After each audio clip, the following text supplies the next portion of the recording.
What's up, guys? It's Molly. I got my coffee here. Let's see what's going on. Yeah? Demonic Donald Duck giving everyone the finger still. Yeah? Alright. Minnie just chilling. Yeah, Demonic Donald Duck. Yeah, no, he trying to do better. Yeah, no, he just giving everyone the finger still. Yeah, so what's up, dudes? Yeah. I hear watery beer and coffee. Oh, watery beer and coffee. Somebody might be grumpy. Yeah. Okay, so somebody might be trying to figure out why they like drinking so much coffee or watery beer, fake beer, near beer, non-alcoholic beer. What's the use? Yeah. All right. So, excuse me. I'm just getting going this morning. So, some people have a really, they may see it. Yep, so if you're an alcoholic, you have to be aware of your treatment program, something like that. Some may not suggest that you drink non-alcoholic beer. Some may say that's just fine. So here's the deal. In our past lives, we drank a lot of coffee and a lot of beer. Yeah. So up until till recently, even to now, coffee, yeah. But back in the olden days and in your antiquity, okay, even back to Egyptian times, and even before then, yeah, people were drinking beer. Why? Was everybody just getting shitty? No, the water tasted like horse shit. Yeah, so people would mask the taste of the water with beer or coffee. Yeah. And so were whole communities just constantly drunk because they were drinking beer? No. There was different levels of fermentation. So we have to remember, when we think back to the past, a lot of times in our ego-driven mind that we are the center of the universe and everyone else is just like side characters, lesser characters. That's not the truth. So people in the past, they lived just as vibrant life as you did. They were just as smart. Yeah, and so when people had cultures that drank beer, they did understand the fermentation process and all that kind of stuff on how to make beer, and they had different levels of alcohol in it. Okay. So yeah, there weren't little kids running around shit-faced. No, they were drinking near beer, fake beer, non-alcoholic beer. Yeah. And it was mostly because the water tasted like ass. Yeah.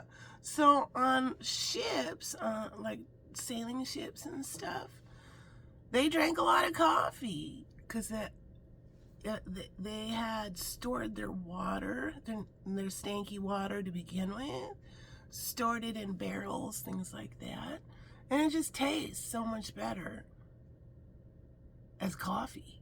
Yeah. So, if you're an alcoholic and you just still have that craving for beer, even if you know you're not getting shitty, it could be your past resonating with the flavor, your traditional songs, okay? All that kind of stuff. Yeah. So I would suggest, if you're a recovering alcoholic, if you're stuck in, a bunch of alcoholics might be stuck in a dark night, not figuring out what this emotional connection is. Yeah. It could be that your body just really resonates because you spent many lifetimes drinking. That was the majority of what you drank. Yeah, so I would talk to your sponsor, talk to your program director, whatever, and just, see how your program feels about fake beer. And if non-alcoholic beer soothes the soul, that might be the reason why. All right. And if you are going through a spiritual awakening, yeah, if your sponsor doesn't know what a spiritual awakening is, still keep that person absolutely 100% in your life. We have to remember there's many trees in the forest that are going to help you be the best version of yourself. Yeah, and maybe try to find a spiritual guide, a friend, somebody who kind of knows what you're going through, who you can talk about the awakening with. So in a lot of smaller tribes, smaller cultures in the past, people who went through a spiritual awakening were, now remember, a spiritual awakening is an event. It's an event that happens to you. It's not just like, I've decided I'm going to be spiritual. No, this is an actual shift in your mind, a paradigm shift. Spirit has pulled you into the 4D. Yeah. Okay. So the 3D and the 4D are happening at the same time here on planet Earth. This is how I like to explain it. Yeah, the 3D is the grind. It's the real 3D bound, non-awakened state of constantly feeding the ego, feeding materialistic things, just the grind, I guess is a great way to say it. Grind might mean something, or a grinder with coffee. So when you have the awakening, and it's people who don't know. That's a David Lynch quote. Yeah. People who've never tasted a donut have no idea what a donut tastes like. So you can't talk to them. I mean, you can try, but they're not going to understand unless they've ate a donut before. When you say, "Oh my God, I'm eating a donut," yeah. All right. So the people who have gone through the awakening have been pulled into the 4D, and the 4D is all those experiences. I hear liminal experiences where you may feel that Spirit is giving you serious Easter eggs throughout your day. You go outside and the wind blows in your face and it stirs up all these emotions. You may see like visions. You may look in a tree and see something in the pattern in a way you hadn't before in the past. You may see all these synchronicities. When you see number synchronicities, you are experiencing the 4D. All right. Now you can be now, yeah. So like high functioning spectrum people, sensitive people, super empaths, very expanded consciousness. They can be they can be standing right next to somebody. Now that's somebody in the 4D, can be standing right next to somebody in the 3D whose consciousness hasn't expanded that much. So let's think about when I say consciousness, I like to explain it as the ability to comprehend. So when your mind starts expanding through the awakening, think about it like you're blowing a bubble with bubble gum. And you've gone your whole life, you can blow this much of a bubble. Yeah? I'm doing deep thinking. Yeah, look at how deep I am. Then you have the awakening, and all of a sudden the bubble starts blowing on its own. You're not even trying, yeah. And it's, whoo. Now you're walking around with this big a bubble. And you're like, oh my God, I'm having an awakening. And all these people are like, I have no idea what you're saying. Look how smart I am. Yeah. All right. So I like to explain it too is the people who haven't had the awakening are the old version of the PlayStation. Yeah, they can only play the old games. They're an old version of the PlayStation. And the people who have had the awakening are the new version of the PlayStation. You can play the new games and the old games. So when you're trying to explain the new games to somebody who hasn't had the awakening, they're like, Yeah, I'm so smart. Yeah. No, you're crazy and weird. Yeah. You make no sense. Yeah. I'm over here. Yeah. Playing Centipede. Yeah, I don't have the roller ball. I'm playing it with the weird joystick. Yeah, but I'm so smart. And you are saying, "Oh my God, no! I literally cleared the curse of the centipede." Yeah, yeah. So it's very important. Now, in smaller cultures, smaller communities, they would team people up with somebody who's had the awakening to help guide them, help work them out through difficult thoughts, through the expansion of the consciousness. Somebody who understands, somebody who is also able to play the new games and the old games. All right, so that might be some of the pull if you're really addicted to coffee, beer, something like that. If you just feel a calling, it could be your past lives. That's all you drank in your past life. Majority of us. Now, our whole families in our past lives weren't getting totally shit-faced. No, a lot of us were, yeah, bringing home casks. I hear casks of straight up near beer. Yeah.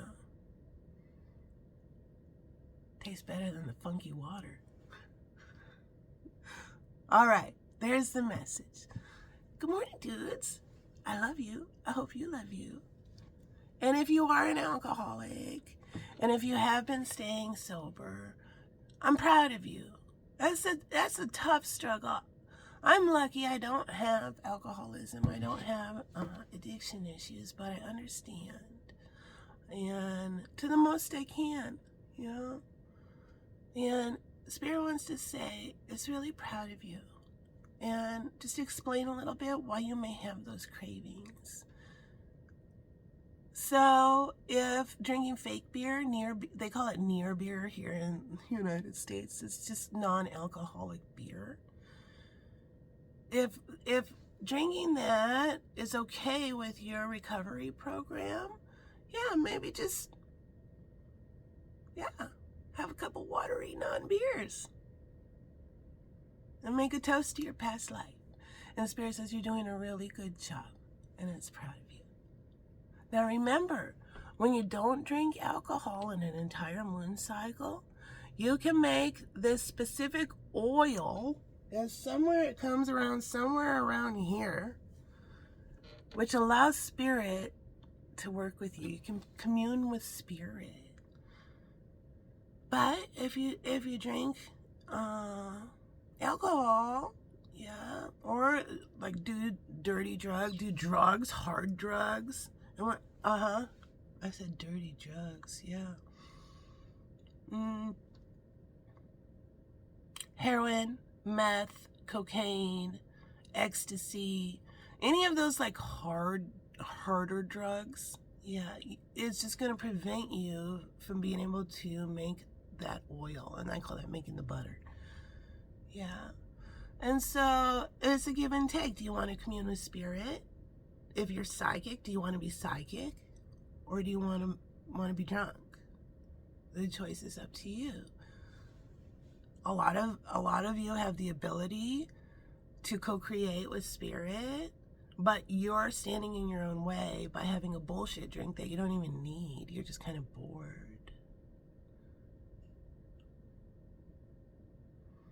So if you are a recovering alcoholic and you're highly sensitive, yeah, Spirit's trying to bring in a reward for you where you can co-create with Spirit. And just remember, Spirit's really proud of you. Drug addicts too, same thing. Yeah, if you've been able to stay clean, you may notice how you can get out of a dark night. Whenever that happens, I hear dark night of the soul. You could get stuck in a dark night, yeah, until you're getting clean. And then you may notice, you've ascended. Yeah, well, there's lots of things that are going on if you're working with psychologists, therapists, those kind of things. Working through trauma, figuring out why, you know, why this is happening. If you're working through your awakening, if you're getting the knowledge of what actually is going on with me right now. Yep, knowledge is the key to freedom. And the minute you can make that butter and get the knowledge, you can get to a point in your consciousness where you're expanding enough, where you get to one point where spirit says, fuck yeah, this person's finally up high enough. We can grab them and we can start working with this person. We can co-create.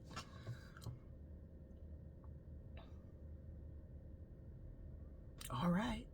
There's your message, dudes. Peace out. Love y'all. Hope you love you.